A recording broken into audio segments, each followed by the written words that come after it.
আবার সেই ওসমান হাদি, গত কয়েকদিন ধরে এটা বাংলাদেশের রাজনীতিতে প্রধান ইস্যু হয়ে আছে। আজকে সুনির্দিষ্ট কিছু অগ্রগতিকে কেন্দ্র করে আজকের দিনটাই শুরু হয়েছে, বলা চলে কালকে রাতের থেকে এটা ঠিক করে দেওয়া হয়েছে যে কি হবে। মূল বিষয় ছিল যে এখানে দুইটা, একটা হলো আজকে ওসমান হাদিকে সিঙ্গাপুরে নিয়ে যাওয়া হচ্ছে। অলরেডি তার এয়ার অ্যাম্বুলেন্সটা এয়ারপোর্ট থেকে, ঢাকার এয়ারপোর্ট থেকে ফ্লাই করে চলে গেছে, 2-2.5 ঘন্টায় পৌঁছাবে আশা করছি। এটা গেলো একটা, সেটা সম্পন্ন হয়েছে। কিন্তু এখানে একটা ঘটনা আছে। ঘটনা হলো এই যে গত সন্ধ্যে থেকে যে জিনিসটা উঠে আসছিল, হাদিকে কেন্দ্র করে যারা যারা জড়ো হয়েছে বা যারা যারা ক্ষোভ প্রকাশ করতেছে, তাদের মধ্যে এই সেন্টিমেন্ট উঠে গিয়েছিল গতকালকেই, যে তারা ইউনূস সাহেবকে দায়ী মনে করতেছে। ফলে ইউনূস সাহেবের দায়ের প্রসঙ্গ থেকে উঠে আসছিল যে তার এই চিকিৎসার ব্যয় তারা সরকারের কাছ থেকে নেবে না, নিজেরাই জোগাড় করবে চাঁদা তুলে। সেটা নিয়ে বহু ইউনূস সাহেবের দিক থেকে দেন দরবার, ফাইনালি রাজি হয় যে ঠিক আছে করবে, সরকার করবে। তাও একটা দূরত্ব একটা আছে, তারা বোধহয় এয়ার অ্যাম্বুলেন্সও ভাড়া করে ফেলছিল ইন্ডিপেন্ডেন্টলি, সেটাকে বন্ধ করে সরকারের দিক থেকে এটা করে দেওয়া হয়েছে। বলার পরে ফাইনালি আজকে অর্থ মন্ত্রণালয়ে একটা অর্থ উপদেষ্টার একটা বক্তব্য দেখলাম। উনি বলতেছেন যে হাদির এই বিদেশে নিয়ে যাওয়া এবং চিকিৎসা যাবতীয় যা খরচ এটা সরকারই বহন করবে। ফাইনালি তার রাজি হয়েছে আর কি। বাট ইউনূস সাহেব এই ফার্স্ট আনুষ্ঠানিকভাবে টের পেয়েছেন যে হাদির উপরে এই হত্যার হামলাকে কেন্দ্র করে জনমানুষে তার বিরুদ্ধে একটা ক্ষোভ উঠে আসতেছে। তার অযোগ্যতা, আইনশৃঙ্খলা পরিস্থিতি, প্রোটেকশন কিছু না দিতে পারা, এই বিষয়ের অভিযোগটা তার দিকেও আঙুল উঠছে। এটা কোনো মতে কানে কাছ থেকে গেছে, কানে কাছ দিয়ে গেছে এমনভাবে ইউনূস সাহেব এই যাত্রা পেরিয়ে গেলেন। কিন্তু সামনে আর কতদিন পারবেন এরকম আমার সন্দেহ আছে। যেটা মূল প্রসঙ্গ কালকে উঠেছিল, এই প্রসঙ্গের দিকটা কেউ বলতে চায় না আসলে। ইন্ডিয়ার দিক থেকে একটা জাস্টিফিকেশন তৈরি করা হচ্ছে এবং আচ্ছা ঠিক আছে, জাস্টিফিকেশন কি এটা আগে বলি। তারা এই জাস্টিফিকেশন দিতে গিয়ে স্বীকার করে নিচ্ছে যে হাদিকে আহত করার পিছনে তারা ছিল, এবং এটা তো তারা ডোন্ট কেয়ার, তাদের কিছু যায় আসে না যে তারা হাদিকে মারার দায় দায়িত্ব নিতে হচ্ছে তাদেরকে।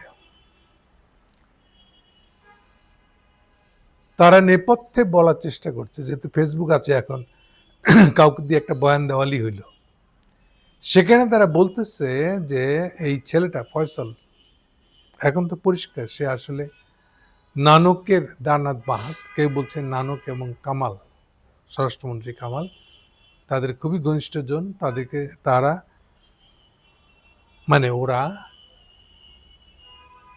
এই কথিত খুনিকে দিয়ে এর আগে অনেক কাজ করিয়েছে, ফলে সে অর্থে তাদের কাছে এটা খুবই পরিচিত মুখ। যতটুকু ইনফর্মালি জানা যাচ্ছে যে তাকে, আমি এই জন্য আগেও বলেছিলাম যে আমাদের শেরপুর বর্ডারটা হলো নর্থ ইস্টে ঢুকে পড়ার ক্ষেত্রে সবচেয়ে ভালো সেফ জায়গা। ওখান দিয়ে দ্রুত ওটা ইমিডিয়েট ক্রস করলে পরে মেঘালয়, কিন্তু মেঘালয়কে বাঁ পাশে ডান পাশে রেখে সোজা একটু উপরে উঠে গেলেই আসামে পৌঁছানো যায়। আসামে আমাদের নানকের এক সেক্রেটারি আছে, সে তাকে বয়ান করে নিয়েছে, তাকে জায়গা দিয়েছে। এটা হচ্ছে ইনফর্মাল বয়ান, ফর্মালি কেউ স্বীকার করে না এটা। কিন্তু ইন্ডিয়ানরা বলতে চাচ্ছে যে যেহেতু হাদি তাদের 7 ভাই নিয়ে নর্থ ইস্ট নিয়ে এটাকে বাংলাদেশের অংশ করে নিবে নাকি এ বলে কোনো এক সময় বক্তৃতা দিয়েছিল, সেই জন্য তার শাস্তি হিসেবে এটা দেওয়া হলো। প্লাস হাদি একটা ইসলামিস্টদের, উগ্র ইসলামিস্টদের একটা অংশ, ফলে তাকে এটা শিক্ষা দেওয়া হলো। এই ভাষ্যটা তারা প্রকাশ্যেই বলতেছে। সম্প্রতি ইন্ডিয়ানের একটা ওয়েবসাইটও খোলা হয়েছে, ফেসবুক পেজ খোলা হয়েছে, সেই পেজেও এই বক্তব্যটাই দেওয়া হচ্ছে। ইউনূস সাহেব বাহাদুরি নিতে গিয়ে কালকে ইন্ডিয়ান রাষ্ট্রদূতকে ডেকে নিয়ে আসছিলেন। ডেকে নিয়ে এসে ওনারা এখন সহযোগিতা চাইছে।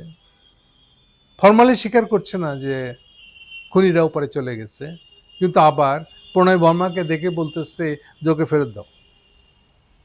জিনিসটা কন্ট্রাডিক্টরি, কিন্তু স্টিল এই কাজটাই তারা করছে। সে একদিকে এগুলো চলছে, ইউনূস সাহেবের বড় দুর্দিন যাচ্ছে, ঢাকতে পারছে না কোনো কিছু,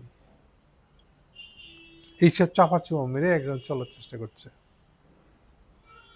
সো একটা ছিল আজকের ঘটনা হিসেবে কালকে থেকে ঠিক হয়ে থাকা, যে প্রথম ঘটনা হলো তারা হাদিকে ইন্ডিপেন্ডেন্টলি হলেও বিদেশে পাঠানোর নিশ্চিত করবে। সেটা অলরেডি হয়ে গেছে, অলরেডি তার ফ্লাই করে চলে গেছে এয়ার অ্যাম্বুলেন্সটা। সেকেন্ড যে প্রসঙ্গটা সেটা হলো আজকে একটা সমাবেশ হওয়ার কথা ছিল, 3টার সময় এটা হচ্ছে এখনো, কিন্তু এই সমাবেশটাকে পুরো জিনিসটাকে কন্ট্রোল করে ফেলা মানে এটা ইউনূস সাহেব আর এই যারা ইলেকশনের প্রার্থী দল, অনুমান করি এর মধ্যে বিএনপির সম্মতি ছিল, জামাতেরও ছিল, এনসিপির কতটুকু ছিল আমি জানি না। ফলে তারা পুরো জিনিসটাকে 3টার সময় মিটিংয়ের আগে আর একটা কাণ্ড ঘটিয়ে বসে। সেটা হলো ডাকসু ভিপি সাদিকের নেতৃত্বে একটা মিছিল গিয়ে স্বরাষ্ট্রমন্ত্রীর সাথে দেখা করেছে। সবচেয়ে ইন্টারেস্টিং ঘটনাটা হলো, এটা রেয়ার, এটা কোনো দিন কোথাও ঘটেছে আমার জানা নেই, সেটা হলো যে সাদিক কায়েম বাইরে বেরিয়ে এসে স্বরাষ্ট্রমন্ত্রীকে পাশে নিয়ে দাঁড়িয়ে সাংবাদিক সম্মেলন করছে। এটা ভেরি ইন্টারেস্টিং। দেখে কষ্ট হচ্ছিল জাহাঙ্গীর সাহেবের মুখটা দেখে, তারই বিরুদ্ধে বলা হচ্ছে, তার পাশে দাঁড়িয়ে ডাকসুর বিপি বলতেছে, তার জন্য কষ্ট হচ্ছিল অভিযোগগুলো শুনতে। আলটিমেটাম দিচ্ছে পরবর্তীকালে, মানে একদিক থেকে নরমে গরমে হলে যেমনটা হয় অনেকটা এরকম হলো জিনিসটা। এটা রেয়ার যে যার কাছে অভিযোগ দিতে আসছে তাকেই সাথে নিয়ে সাংবাদিক সম্মেলন করছে। ফলে একদিক থেকে দেখলে এটা স্বরাষ্ট্রমন্ত্রীর কাছে স্বরাষ্ট্রমন্ত্রীর পদত্যাগ দাবি করার পক্ষে একটা হুমকি দিয়ে যাওয়া, 48 ঘন্টা টাইম দিল। আবার একই সঙ্গে এটা স্বরাষ্ট্রমন্ত্রী নিজেই বাইরে বেরিয়ে এসে সাদিক কায়েমের সাথে সাংবাদিক সম্মেলন পেশ করা, এটা রেয়ার। এরকম ঘটনা আমার জানা নেই, দেখা নেই কোথাও। এটা হলো ইউনূস সাহেবের বিউটি আর কি, উনি এগুলো খুব ভালো পারেন, সবাইকে পেঁচায় গুছিয়ে সাথে রাখতে, আর এর ভিতরে নিজের যেটা পারপাস ওটা ঠিক এর ভিতরে দিয়ে পার্সু করে নিয়ে আসতে চেষ্টা করেন। কিন্তু অনেকবার করছেন, এবার কি পারবেন? এই জায়গায় আমার সন্দেহ আছে। এটা কতদূর যাবে আমরা জানি না। যদিও এটা ব্র্যাকেটে বলে রাখি এখন, যদিও কালকে যে আওয়াজটা উঠেছিল, বা তার আগে বলে নেই, অলরেডি সাদিক কায়েমের বক্তৃতা ছিল যথেষ্ট ভালো। সে খুব পরিষ্কার করে, কোনো ধরনের রাগ ঢাক না করে, এটা ইন্ডিয়ান হেজিমনি এবং তারাই কাণ্ড করতেছে, তাদের বিরুদ্ধে দেশের মানুষ এক হচ্ছে, এই কথা পরিষ্কার করে বলে দিতে একটুকু কাঁপাকাঁপি করে নেয়। এটা হচ্ছে প্রথম সাদিক কায়েমের দিক থেকে অ্যাচিভমেন্ট আমি মনে করি। সেকেন্ড হলো, এই কাজ করার ক্ষেত্রে এইবার স্বরাষ্ট্রমন্ত্রীদেরকে তারা আলটিমেটাম দিয়েছে। হোয়াট এভার, গত রাত্রের যেটা আন্ডারগ্রাউন্ড যে নিউজটা চলছিল, যেটা সারফেসে আনলো না তারা আর কি, সেটা ছিল যে তারা আজকে, যেহেতু ইন্ডিয়ানরা ইসলামিস্টই বলতেছে, তারা ইসলামিস্ট নিয়ে মিছিল করবে আজকে। সমস্ত ইসলামী রাজনীতির ফ্যাকশনগুলো এক জায়গায় জড়ো হয়ে যাবে।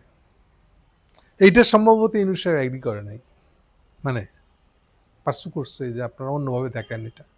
তারই ফলাফল ছিল এই যে কোনো পার্টি না, কোনো ছাত্র সংগঠন না, ডাকসুর কমিটিটা, ডাকসুর বিভিন্ন নেতৃত্বে পুরো জিনিসটা হয়েছে, এটা দেখানোর চেষ্টা করা হয়েছে এবং এটা বিএনপি মেনে নিয়েছে, বোঝা যাচ্ছে। নাহলে তো আর তারা সাদিক কায়েমের নেতৃত্বে ওই মিছিলে যাইতো না, তারা আলাদা কোনো কিছু দেখাইতে হলো না তাদেরকে। এটাও একটা সুবিধা, ইন্ডিয়ার কাছে তারা গুড বুকে থাকলো, খুব সুবিধা। জামাতকেও বলতে হলো না যে আমি তো ভাই দলগত ভবিষ্যৎ করি নাই। সে এই হচ্ছে ইউনূস সাহেবের, কেউ বলতে পারে বাহবা, আমি বলবো যে উনি যে গর্তে পড়তে যাচ্ছেন, পড়ার আগে এই জিনিসটা আরেকবার ঠেকাইলেন আর কি। কিন্তু কতদিন, কতক্ষণ, এই প্রশ্নটা মাথায় টিকটিক করে বাজবে সবার। ফলে সামনে ওনাকে আরেকবার ধাক্কা খেতে হবে। এখন দুইটাকে সেপারেট করা হয়েছে। কোন জিনিসটাকে থেকে কোন জিনিসটা, ৩টার সময় যে মিটিং ছিল এটা শাহবাগ বা অ্যারাউন্ড, ওটা হবে। ওখানে সবাই যাবে হয়তো। কিন্তু মূল ঘটনাটা এখানেই গাইডলাইন বেঁধে দেওয়া হয়েছে। যে ইউনূস সাহেবের নেতৃত্বে, ইউনূস সাহেবের প্ররোচনায় এটা একটা ডাকসুর বিপি নেতৃত্বে কিছু একটা হয়েছে, সেটাকে এখন জাহাঙ্গীর সাহেবকে এরকম দাঁড়ায় দাঁড়ায় হজম করতে হয়েছে। এটা খুবই তার জন্য অস্বস্তিকর ছিল, তার মুখ চোখের চেহারা দেখে বোঝা যাচ্ছিল। কিন্তু এইবার ৪৮ ঘন্টায় উনি কি করবেন ইউনূস সাহেব, ইজ এ বিগ কোয়েশ্চেন এখন।